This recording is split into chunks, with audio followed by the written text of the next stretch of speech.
Salut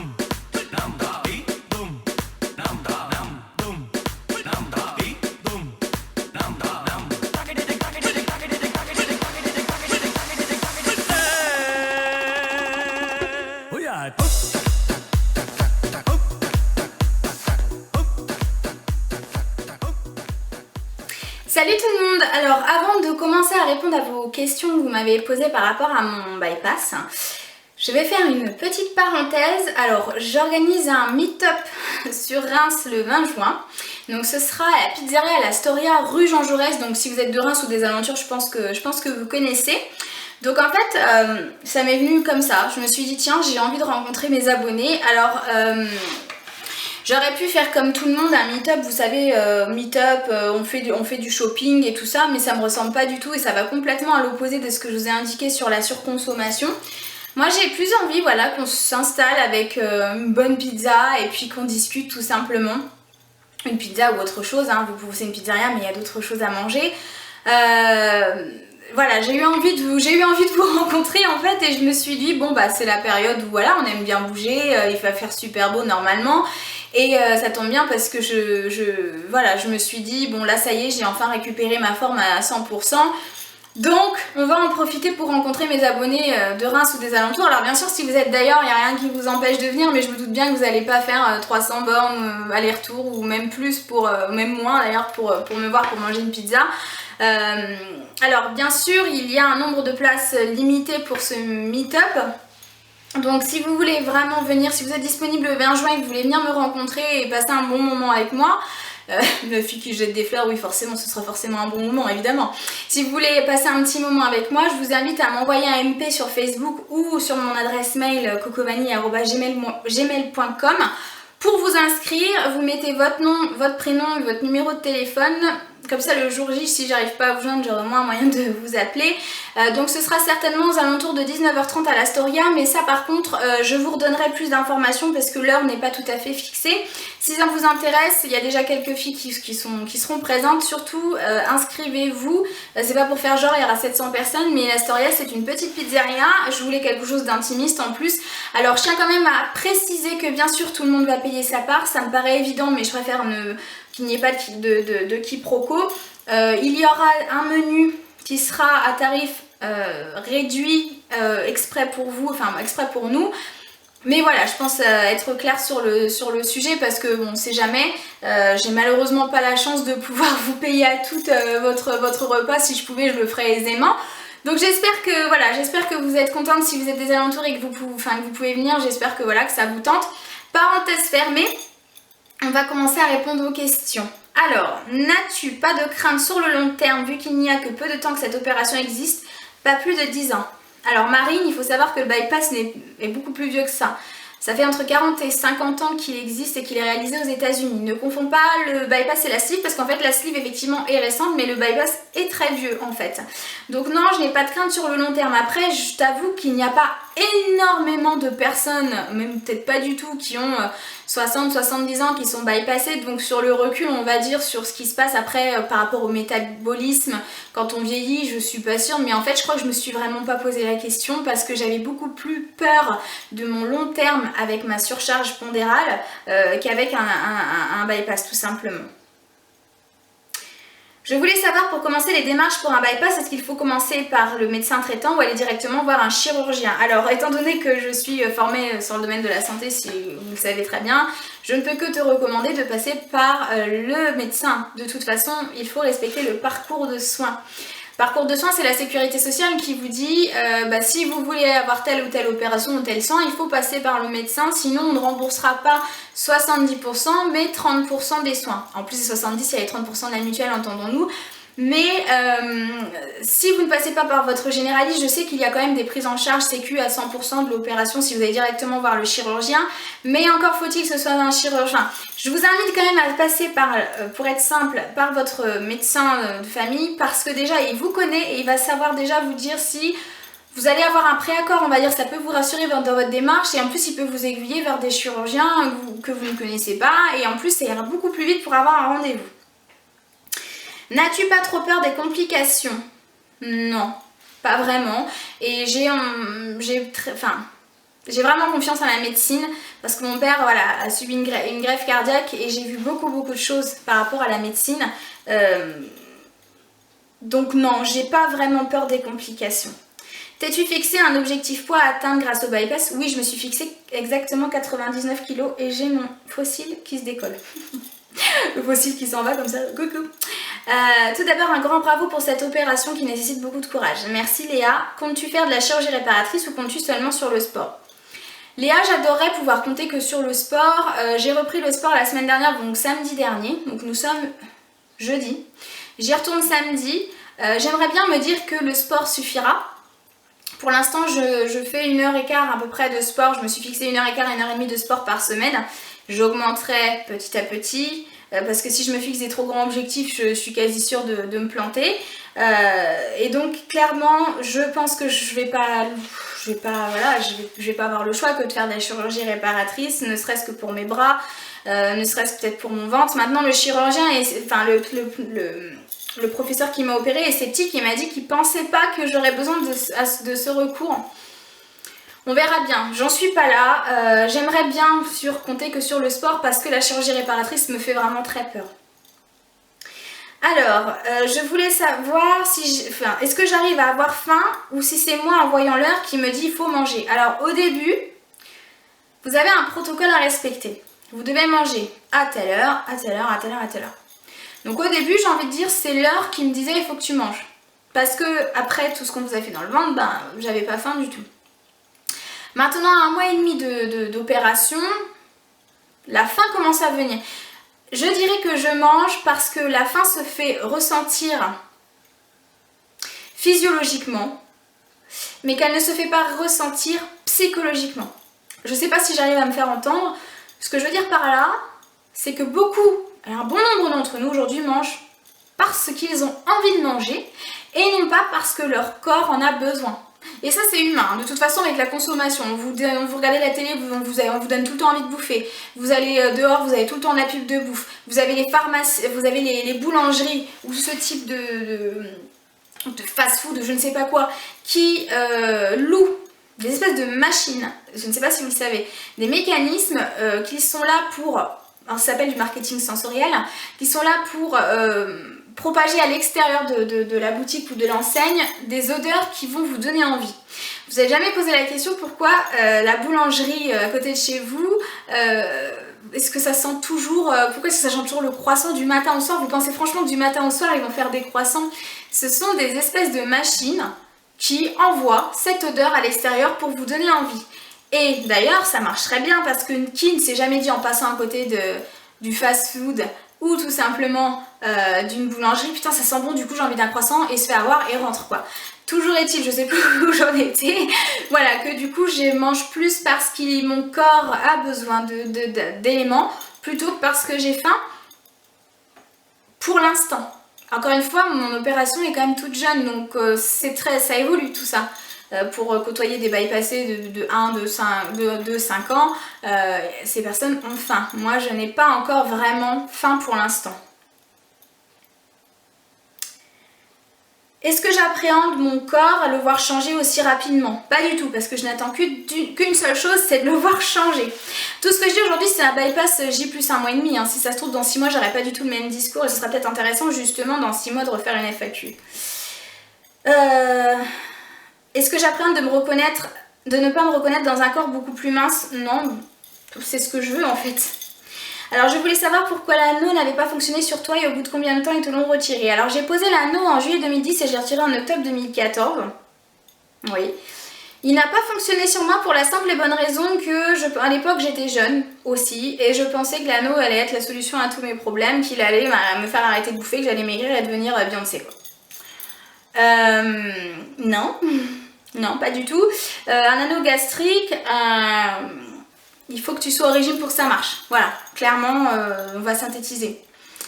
Il faut que tu sois au régime pour que ça fonctionne. Alors qu'il y en a qui ont un déclic et puis arrivent à se réalimenter tout à fait de façon équilibrée, diète, etc. Et donc pour qui ça fonctionne d'en faire. Hein, qui ressentent surtout la satiété parce qu'à l'origine c'est ce que promet l'anneau. Or j'ai jamais senti la satiété, je sais pas, la satiété était partie en vacances, elle était en RTT, je ne sais pas. Mais en tout cas moi je n'ai pas ressenti la satiété avec l'anneau et donc ça ne m'a pas du tout aidé, donc j'ai réussi à le contourner, ce qui veut dire que j'ai réussi à manger ce que je voulais, sauf que comme je pouvais pas manger vite, ben je mâchais, mais je m'enfilais quand même ma pizza quoi. T'es-tu la fille? Donc c'est pour ça qu'il y a beaucoup d'échecs avec l'anneau, c'est parce que c'est une chirurgie où c'est à toi de faire quand même beaucoup le boulot. Et en fait on demande à des obèses qui ont été au régime toute leur vie de continuer à l'être avec un mécanisme qui les aide un peu plus techniquement. Voilà. Alors, au bout de... Donc ça c'est répondu. Je voulais savoir au bout de combien de temps tu obtiens des rendez-vous pour l'intervention. Ça dépend, c'est complètement aléatoire. Il y en a, ils ont arrivé en intervention au bout de 3 mois et d'autres au bout de 2 ans. Donc ça dépend de l'attente, ça dépend des chirurgiens dans ta ville, ça dépend de beaucoup de choses. C'est du privé, c'est du public. Donc ça... Comment toi tu te sens vis-à-vis de tes proches? Alors là je me sens très bien, mais il faut savoir que j'ai eu une période où j'étais plutôt agressive et plutôt désagréable. Forcément, vous faites une opération, d'un seul coup vous mangez plus, ou plus beaucoup, au début hein, bien sûr, hein, aujourd'hui c'est plus du tout le cas. Et vous êtes frustré, clairement, vous êtes dans la frustration et puis vous vous dites putain j'arrive pas à manger et quand je mange je me sens pas très bien. Et là vous avez un moment de mou parce que vous dites j'espère que j'ai pas fait, ça va pas être comme ça toute ma vie. Moi en tout cas je me suis dit ça, j'espère que ça va pas être comme ça toute ma vie parce que je me sens pas bien, je suis fatiguée, je dors tout le temps, je suis épuisée, je fais des dumpings dès que je bouffe, enfin voilà. Donc concrètement, au début vis-à-vis de mes proches, moi j'étais pas du tout agréable, je les rejetais en fait, je les rejetais totalement. Je voulais être centrée sur ma personne, sur mon nombril et je voulais pas qu'on m'approche en fait. Penses-tu malgré la fatigue à ton futur job? Oui et non, enfin ça pour l'instant, tout ce qui est professionnel c'est dans un coin de ma tête. J'ai commencé à repostuler bien entendu parce que je vais pas rester au chômage 40 ans. Mais je pense que je vais repostuler sur un poste de ma qualité professionnelle on va dire, c'est-à-dire banque assurance bien entendu. Parce que ça reste quand même un secteur finalement qui est pas dégueulasse quoi, que j'aime bien. Mais à côté je pense qu'il me faut une activité qui puisse m'émanciper autrement, c'est-à-dire l'auto-entreprise dont je vous parle justement, parce que le boulot ça représente énormément de notre temps mais on a aussi besoin de s'épanouir autrement. Je voulais savoir, est-ce toi qui as choisi le bypass plutôt que la sleeve? Oui, c'est moi qui ai choisi le bypass parce que j'étais sur des groupes sur Facebook de sleeve et de bypass. Et j'ai vite compris que par rapport à mon cursus, que c'était le bypass qui était adapté. Ou alors l'équipe médicale qui t'a conseillé. Non, l'équipe médicale n'a fait que conforter mon choix. Pourquoi? Alors, la sleeve est faite pour les gros mangeurs, avec un IMC allant jusque 35 à peu près. Et le bypass est fait pour les grignoteurs avec un IMC démarrant à 35. Maintenant, on peut avoir un IMC à 50 et faire une sleeve. Ça, c'est le choix de chacun, on ne va pas vous forcer la main. Moi, j'aurais aimé savoir si le fait de ton corps change a un impact sur ton état d'esprit. Oui, clairement, j'ai l'impression que je suis capable de tout. Et surtout, je suis dans la quête du respect. Non mais attendez, Bouddha quoi. Je suis dans le respect de moi-même et de mon corps. Je n'ai jamais respecté mon corps. Enfin, je parle pas du respect sexuel ou quoi que ce soit, je vous parle de respect physiologique, on va dire, quelque part, quand on bouffe mal, quand on fait pas attention à boire son litre d'eau, quand on n'hydrate pas assez, quand on réfléchit pas à ce qu'on mange, quelque part c'est un non-respect de ce qui est physiologique si vous voulez. Donc effectivement j'ai un impact psychologique, se répercutant, la chaise est tombée dehors, se répercutant sur ma physiologie, voilà. Du coup je suis perturbée dans mes grandes phrases, oui, je suis la fille de Freud. Alors, te vois-tu pareil qu'avant? As-tu les mêmes complexes? Oui, j'ai les mêmes complexes. Par contre, c'est vrai que je suis en quête d'image parce que je me vois dans la glace, mais mes proches commencent à me dire ça se voit bien sur le haut que tu as perdu ton visage et tout. Là, je suis à moins 17 kilos, donc forcément, oui, j'ai perdu du poids. 17 kilos, je sais que c'est énorme, mais il me reste tellement de kilos à perdre qu'en même temps, ça paraît pas beaucoup. Et est-ce que je me vois pareil qu'avant? Oui. Est-ce que j'ai les mêmes complexes? Je vous dis, c'est la tête qui a changé. C'est-à-dire, j'ai l'impression que je peux faire plein de trucs. Je me dis, allez, dans 2 mois, j'essaie ça. Je me donne des objectifs et je me sens capable. Voilà, tout simplement. Pourquoi un bypass? Donc ça j'ai déjà répondu. Comment te vois-tu après un an de bypass? Après un an de bypass, je me vois déjà dans un autre poste et je pense qu'effectivement le fait de se sentir mieux dans son corps impactera certainement le professionnel. Donc dans un an, poser professionnellement et puis voilà. je crois que je me prends pas beaucoup la tête en fait. Pourquoi pas de sleeve? C'était douloureux, donc ça je t'ai répondu sur la sleeve, pourquoi j'ai pas choisi. Déjà aussi parce que je ne crois pas en la sleeve, ça c'est un... Comment dire? C'est une... moi, pour moi, hein, je crois pas à la sleeve pour ma personne. Parce que avec une sleeve, on peut regrossir, on peut remanger, etc. Au bout d'un moment. J'ai l'impression que c'est un peu moins le cas avec un bypass maintenant. Vous savez, je dirais pas par exemple, toi c'est nul, t'as fait une sleeve, pas du tout. En fait, pour mon cas, pour ma façon d'être, pour mon état d'esprit, la sleeve c'était un échec assuré. C'était douloureux? Non. Franchement, pas du tout. Et j'étais même sur les fesses, et tant mieux. Le bypass n'est pas considéré comme une opération douloureuse de toute façon. La sleeve l'est considérée douloureuse parce que la sleeve, je vais vous expliquer, la sleeve, on coupe l'estomac, on vous retire une partie de l'estomac. Le bypass, on ferme l'estomac, mais l'estomac reste entier dans votre ventre. D'ailleurs, contrairement aux idées reçues, un bypass est réversible. On peut tout remettre à sa place parce que tous les organes sont en bonne et due forme, enfin sont en tout cas dans votre ventre. Mais si on rechange le bypass en cursus classique, c'est très dangereux, c'est une opération qui est très lourde. Mais le bypass est réversible, il faut arrêter les idées reçues. Hein. C'est réversible, mais c'est très rare hein, qu'on fasse machine arrière, mais c'est réversible contrairement à la sleeve où on vous retire un bout d'estomac, donc après c'est foutu quoi. La différence mécanique entre la sleeve et le bypass, que j'en ai pas parlé, la sleeve, donc vous avez une réduction de l'estomac, et le bypass aussi, donc vous avez une réduction de l'estomac aussi, mais en plus avec le bypass vous avez ce qu'on appelle de la malabsorption. Donc ça veut dire que dans ce que vous mangez, vous n'allez pas assimiler toutes les vitamines, tout le gras. Donc le gras tant mieux, hein, j'ai envie de dire c'est le truc qu'on n'a pas envie de faire qu'au foot. Vous savez le petit gros là, au sport que vous voulez pas prendre là, bah, c'est le petit gras. Hein. Le gras t'en veux pas. Par contre les vitamines, t'aimerais bien pouvoir les assimiler. Donc comme tu les assimiles pas non plus, et ben tu prends des cachets. Enfin moi je prends un cachet tous les matins, un complément alimentaire, c'est pas la fin du monde. Et c'est ce qui explique, voilà, c'est ce qui évite les carences. Parce que comme il y a une malabsorption, bah, qui dit malabsorption dit carence. Carence qu'on n'est pas censé avoir avec une sleeve. Voilà, pour la petite anecdote. Ouf, alors je sais plus où j'en suis. Alors, es-tu supplanté en vitamine à vie? Donc du coup j'ai répondu, alors à vie non, ça veut rien dire. Parce que là par exemple le 30 juin j'ai rendez-vous avec mon endocrinologue avec une nouvelle prise de sang et elle va voir si elle me met d'autres produits à prendre le matin ou pas du tout, des vitamines, enfin des ampoules de B12 ou ça dépend des gens. Il y a des gens qui sont bypassés qui prennent pas de vitamines quoi, ça dépend des gens.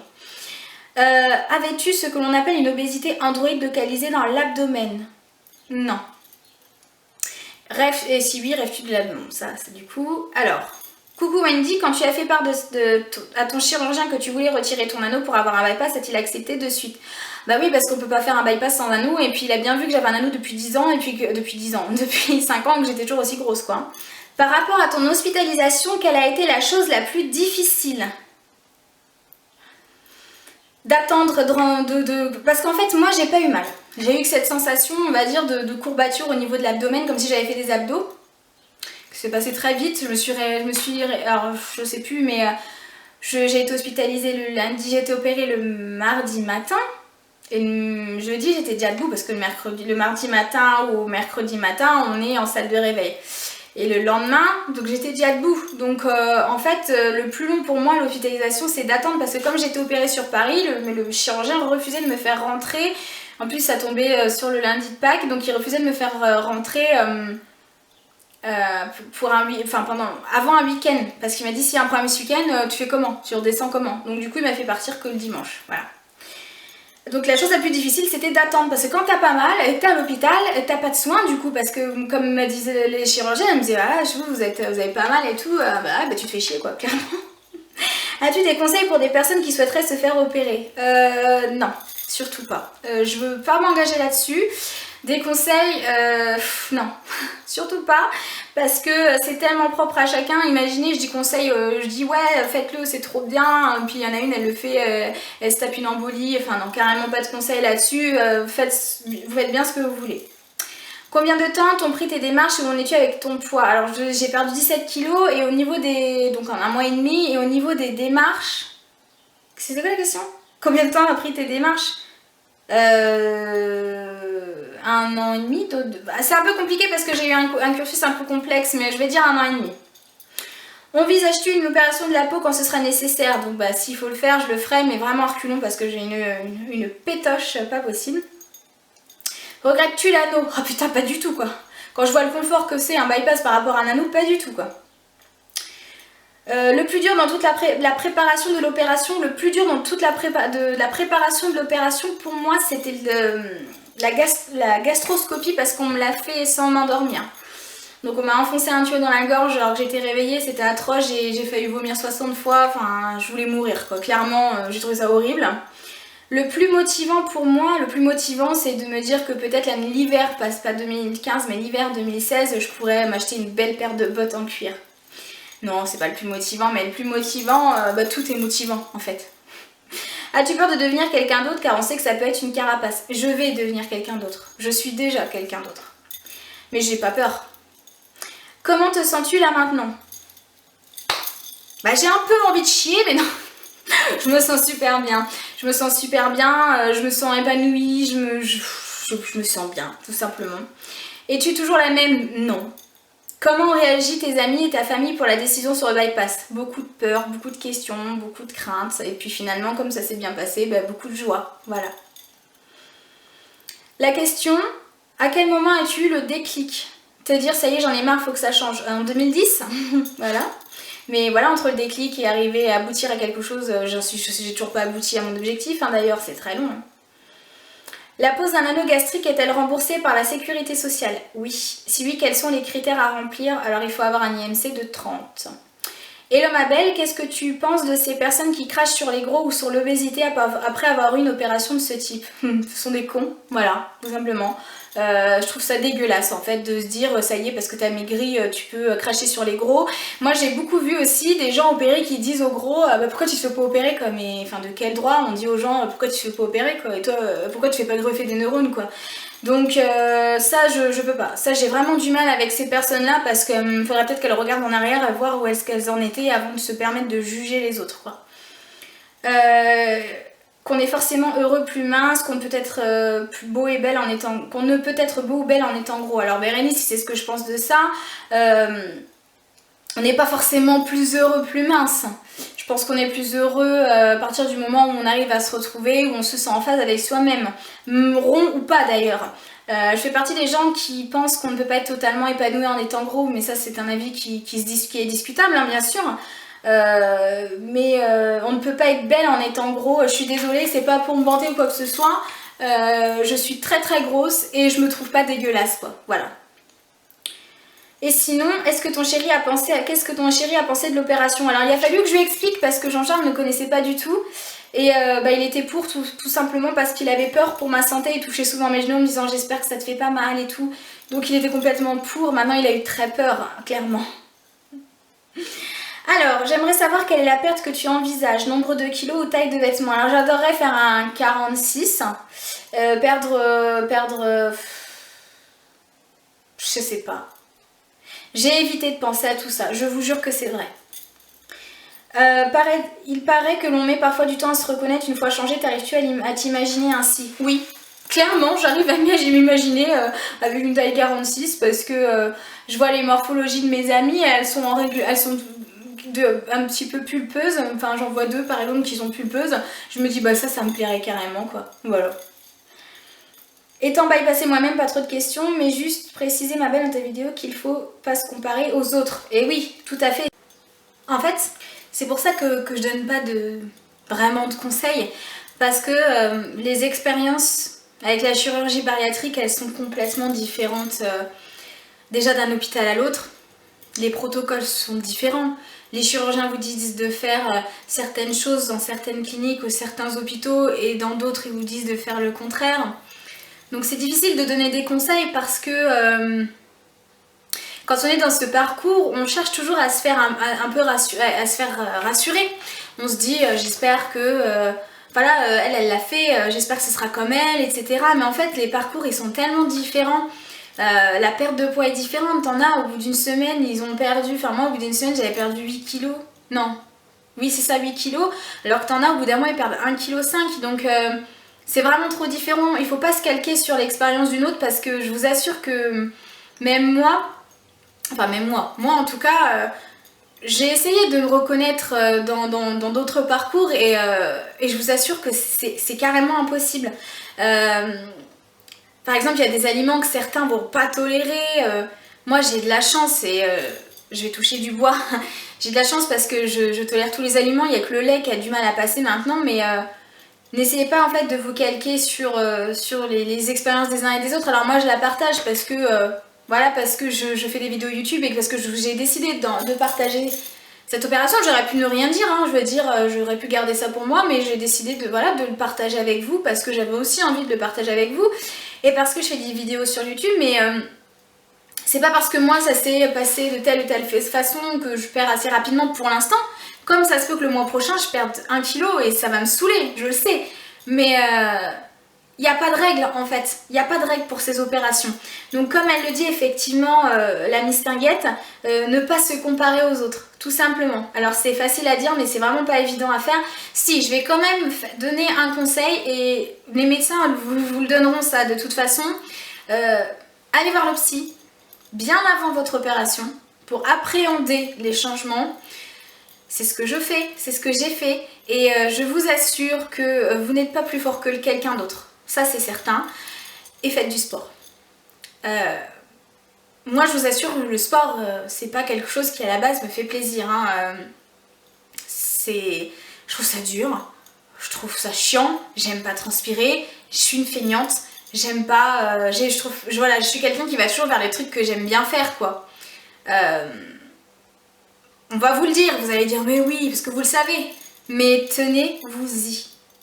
Parce que là-dessus, même si les protocoles changent, que par exemple il y a des chirurgiens qui vous disent de ne pas avoir de gaz, d'autres le disent pas, voilà.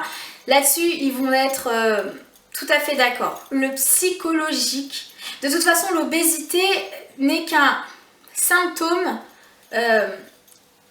d'une psychologie complexe, j'ai envie de dire. Bien sûr, la nourriture, on ne grossit pas en mangeant des feuilles de salade, mais pourquoi est-ce qu'on bouffe? Pourquoi est-ce qu'on ne sait pas s'arrêter? Pourquoi est-ce qu'on inflige ça à son corps? Pourquoi aussi peu d'estime de soi-même, aussi peu de respect pour soi-même, aussi peu de respect pour son corps? Pour simplifier, la psychologie, c'est le seul conseil que j'aurais à vous donner, c'est ne négligez surtout pas ça. Et pourquoi le sport? Pas pour maigrir. Le sport ne fait pas maigrir et ne fera jamais maigrir une personne opérée. Le sport, ce qui va vous faire maigrir si vous êtes opéré, c'est l'alimentation, parce que de toute façon en cas de bypass ou de sleeve, vous mangez moins. Donc forcément si tu manges moins, bah tu maigris. C'est logique. Mais le sport va t'aider à prendre conscience de ton corps et à en faire ton meilleur ami. Tout simplement. J'en suis pas au stade où je peux te dire c'est sûr, c'est comme ça, mais je le sais. Voilà, il n'y a pas plus averti, ne serait-ce que sur les régimes ou sur l'impact qu'a le sport sur le psychologique, qu'une obèse, bien entendu. Et je vous le dis, vous êtes certainement en train de vous dire, bah oui, on le sait, ouais, non, mais entre le savoir et avoir la force de se dire, j'en vaux la peine, il faut que j'y arrive, je suis capable, je vous assure qu'il y a un énorme fossé. Donc effectivement, peut-être un autre conseil, mais ça c'est très difficile à tenir puisque moi-même je ne suis pas un exemple là-dessus. Oubliez un petit peu la balance parce que quand on sait qu'on est en phase d'amaigrissement et qu'on maigrit si facilement entre guillemets, et ben on passe sa vie à se peser. Moi, au tout début, surtout le matin, je passais ma vie je suis en train en même temps de rechercher les autres questions. Je passais ma vie sur la balance, quoi. La balance c'était ma deuxième maison, quoi. Limite, j'étais dessus, je mangeais dessus, je faisais pipi dessus. Voilà, bon, j'exagère, mais je vous assure qu'on en fait une obsession. Et là, il faut faire attention. Et là où le psy est important, c'est que en fait, le poids qui était une obsession parce que vous étiez tout le temps en train de grossir, devient une obsession parce que vous maigrissez. Et là, je comprends l'anorexie, par exemple, cette obsession pour la perte de poids. Et là, il faut faire gaffe parce qu'on peut très bien partir dans le travers inverse et devenir anorexique. Et il y a beaucoup, d'ailleurs, d'opérés de chirurgie bariatrique qui deviennent anorexiques. Comme il y a beaucoup d'opérés de chirurgie bariatrique qui deviennent alcooliques. Pourquoi? Alors là, je digresse un petit peu, mais le bypass vous donne plus du tout envie de sucre. Ça c'est vrai, moi je suis une bouche sucrée à la base. Et ça par contre aussi c'est important dans le choix entre sleeve et bypass. Hein. Les personnes qui adorent le sucre, on va plutôt leur proposer le bypass. Donc ça c'est ce que le professeur m'a dit, hein, je l'invente pas, voilà, je suis pas... Et en fait, le sucre ça m'intéresse que si je mange de la compote ou si je mange des fruits. Ça m'intéresse. Là, pour vous dire, ma mère à Pâques m'avait... avant Pâques, avant que je me fasse opérer, m'avait offert plein de chocolats. Ils sont là, hein. J'y touche pas. Je vous jure que c'est vrai, je n'y touche pas. Ou alors je vais en prendre un, j'en ai peut-être pris un il y a 15 jours, je vais prendre un chocomon. Avant j'aurais pété le paquet genre au bout de 2 minutes quoi, clairement. Mais ça me donne même pas envie en fait, je vais préférer manger un fromage blanc. Moi je suis beaucoup en quête du frais, j'aime beaucoup le frais en fait. J'ai envie de manger du citron, de l'acide et ça c'était déjà au début et c'est resté comme ça. Donc au niveau de l'alimentation, clairement mon alimentation a changé. Là je digresse encore une fois, ça fait un petit peu un vlog en même temps. Lui la vidéo va durer 14 heures, j'espère que tu es bien assise. L'alimentation a changé, les goûts ont changé. Moi quand on m'a dit ça j'ai dit ouais ça va changer. Non je vous jure que c'est vrai. Tout ce qui est gras je le supporte pas, rien que de visuel en fait ça m'écoeure, rien que de manger quelque chose de gras ça m'écoeure. Par contre on va me mettre une salade avec des petites tomates cerises, des trucs frais, des trucs qui vont me croquer sous la dent, waouh là ça va trop me tenter quoi. Ça change tout simplement et comme je vous l'ai expliqué ça change parce que techniquement vous n'avez, par exemple on parle du sucre, techniquement on n'a pas besoin de sucre rapide ou de sucre gâteau, chocolat. Hein. On a plus besoin de sucre qui sont dans des aliments comme les fruits par exemple. Et c'est un truc de fou parce qu'aujourd'hui, ça rejoint ce que je vous ai dit tout à l'heure, le facteur physiologique est devenu plus important, est devenu omniprésent par rapport au facteur psychologique où putain faut que je bouffe, je suis stressée. Je vais manger ça en me disant ah ouais, ça va être bien ça pour mon corps. Je sais pas, je suis à fond dans les oranges par exemple en ce moment. Et voilà, donc tout ça pour vous dire que votre alimentation, vos envies vont changer, tout est bousculé, hein, vos hormones changent. Ah oui, alors justement, ça c'est une chose on m'a pas posé la question mais c'est important, au niveau de la sexualité, au niveau de la libido. Alors ça c'est des choses sur lesquelles je discute beaucoup sur mes groupes. Votre libido va chuter au début, mais alors d'une façon improbable. On est comme tout le monde, on a un appétit sexuel. Je vous assure qu'au début, vous n'avez aucune envie. Là, pour ma part, ça commence à peine à revenir. Et c'est quelque chose qui est présent dans la vie de beaucoup d'opérés, que ce soit sleeve ou bypass. Et je dis pas ça genre en m'inventant une vie, en m'inventant des rumeurs ou je ne sais pas quoi. Non, c'est des choses sur lesquelles j'ai échangé énormément sur les groupes. Et il y a des nanas, elles sont opérées depuis beaucoup plus longtemps que moi. Elles ont eu les mêmes problèmes, entre guillemets, où la libido était moins importante, où t'as pas envie.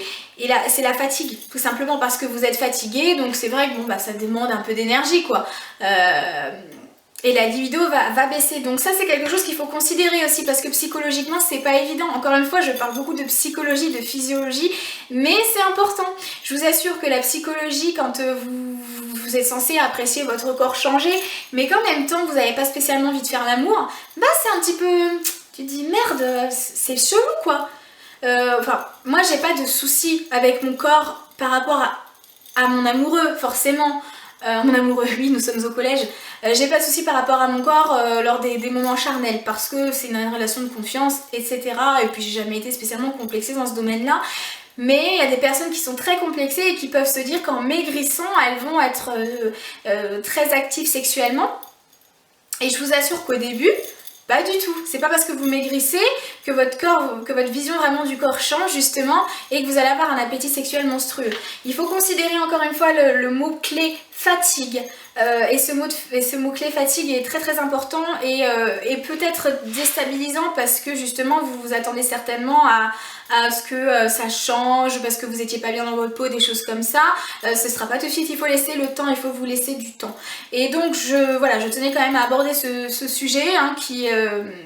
J'espère que je l'aborde bien parce que c'est toujours un petit peu sensible de parler sexe sur internet, mais En même temps, je suis pas en train de parler d'un truc dégoûtant, mais c'est important la sexualité dans la vie d'une femme, c'est important parce que ça fait partie du rapport avec son propre corps. Et c'est vrai que quand on a du mal à laisser son compagnon vous toucher ou quoi que ce soit, on se dit merde, je comprends pas quoi, j'ai perdu du poids, je suis encore mieux, je suis encore plus libre, je me sens plus à l'aise, je suis capable de beaucoup plus de choses, n'importe quoi. Ben ça vient pas comme ça en fait. Donc la libido, je vous le dis, vous pourrez poser la question à des slibés, des bypassés. Alors il y en a bien sûr pas du tout, hein. Il y a toujours des exceptions qui confirment la règle, mais pour les groupes par exemple, j'ai eu je crois plus d'une centaine de commentaires où les gens me disent zéro libido au début, donc c'est normal. Voilà, ça par contre c'est une sorte de généralité, la fatigue faisant, voilà, donc attention, vous n'êtes pas marginal si d'un seul coup, alors que vous avez une sexualité épanouie, vous n'avez plus envie. Voilà, c'est normal, ça revient. Ensuite, j'ai d'autres questions bien entendu. Est-ce que j'ai des idées de recettes? Non, mais j'ai un site internet que je vais vous mettre en barre d'infos. Je voulais savoir... Avais-tu perdu du poids avec l'anneau? Oui, j'avais perdu, mais j'avais repris, voire plus. Ce qui change selon moi entre l'anneau et le bypass. Ce qui change entre l'anneau et le bypass. Tout. L'anneau, tu as des blocages physiques, tu as des envies de vomir, tu as mal, tu as des reflux gastriques. Alors, en parlant des reflux gastriques, il y a plus de reflux gastriques avec les sleeves qu'avec les bypass. Donc ce qui va changer par rapport à l'anneau, c'est qu'en fait l'anneau, j'avais pas la satiété, j'avais pas la satiété, alors qu'avec le bypass je l'ai, c'est-à-dire qu'avec une petite quantité, paf, j'ai plus faim. Et je sais plus où j'en étais parce que ça a coupé comme d'habitude, je sais pas pourquoi, au bout de tant de minutes, je crois 12 minutes, 12, au bout de 12 minutes ma caméra elle s'arrête et je sais pas pourquoi ça me saoule en fait et j'étais en train de parler dans le vent. Rire nerveux, je sais plus où j'en étais, donc oui je disais qu'avec une petite quantité j'étais rassasiée, que je mange, ben je m'arrête quand j'ai plus faim en fait, donc je prépare toujours des plus petites assiettes, parce que visuellement je veux que ce soit beau, parce que j'ai l'impression que si je mets une petite quantité dans une grande assiette, ça va accentuer la frustration. Encore une fois on joue sur la psychologie. Oui alors... Il y avait une autre question, c'était la dernière question, c'était comment ça se passe niveau sel. Alors c'est important accessoirement parce qu'on entend tout et n'importe quoi. Hein. On entend avec un bypass, dès que tu manges tu vas à la selle, que de toute façon tu as tout le temps la diarrhée. Alors encore une fois, il n'y a pas de valeur sûre, il n'y a pas de vérité unique. Moi je vous dis comment ça s'est passé pour moi. Alors après le TOGD à l'hôpital, donc l'examen qui consiste à boire un produit dégueulasse pour voir si tout se passe bien, s'il n'y a pas de fuite, c'est un produit qui n'est pas digeste et donc ça veut dire que juste après vous avez la diarrhée pendant... Moi j'ai eu la diarrhée pendant 3 jours, donc j'étais à l'hôpital, tant pis j'ai envie de dire. Et mais par contre après, les 2 premières semaines où j'étais chez moi, j'ai été constipée. Faut savoir qu'un bypass quand même on touche à vos intestins, donc forcément il faut que ça se cale à l'intérieur, hein. Donc l'intestin il dit oulala qu'est-ce qu'elle est sérieuse, non je vais bloquer tout ça. Donc j'avais très mal au ventre parce que bah moi j'ai jamais eu des problèmes de constipation, en plus je me suis retrouvée au dépourvu parce que j'avais pas de cachet, j'avais rien pour aider, et donc j'ai pris du Dulcolax et c'est passé. Après, la semaine d'après, j'ai eu de grosses douleurs pour aller à la selle, c'est-à-dire que ça me prenait d'un seul coup un gros mal de ventre foudroyant, comme si j'allais avoir la diarrhée. Justement, c'est très glamour, mais bon, c'est médical. Hein. Ça me faisait vraiment mal. J'allais aux toilettes en fait, et c'était de l'eau. Désolée pour les détails. Et puis j'avais envie de vomir en même temps, donc ça me l'a fait la 3e semaine.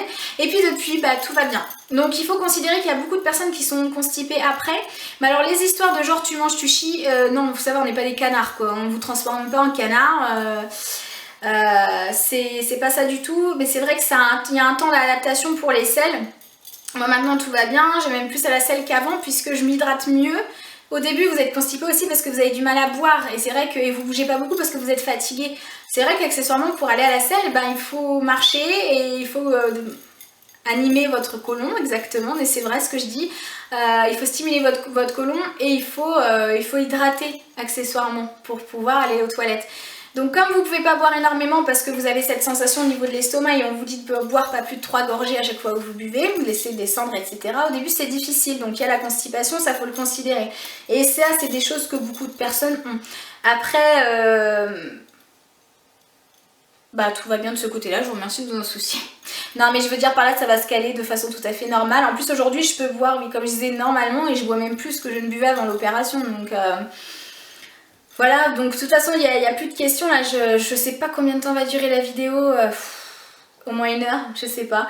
J'ai pas envie de la couper en deux, je la mettrai, puis si ça vous saoule, bah vous passez et puis c'est tout. Mais il y avait tellement de questions et j'avais pas spécialement envie de bâcler quoi. Donc voilà, je pense avoir fait le tour. Si vous avez vraiment encore des questions qui sont personnelles, n'hésitez pas à me MP. À ce propos, s'il vous plaît les filles, quand je reçois des MP, je les lis tout le temps, tout de suite, mais je réponds pas forcément tout de suite. Vous excitez pas, genre ouais, je te pensais sympa, en fin de compte tu réponds pas, oui, enfin j'ai une vie en fait, c'est juste ça. Donc c'est pas que ça m'emmerde de vous répondre, pas du tout. Sinon, bah, je vous dirais, je vous réponds pas, voilà. Mais c'est juste que des fois, bah, c'est comme tout le monde, tu reçois un texto, tu le lis, tu réponds pas forcément tout de suite. Bah là c'est pareil, je reçois des MP tous les jours, je les lis, ou j'ai autre chose qui me passe par la tête, je suis désolée, j'ai pas enfin, je pense pas forcément à la vie des gens H24. Et puis des fois j'oublie de répondre effectivement.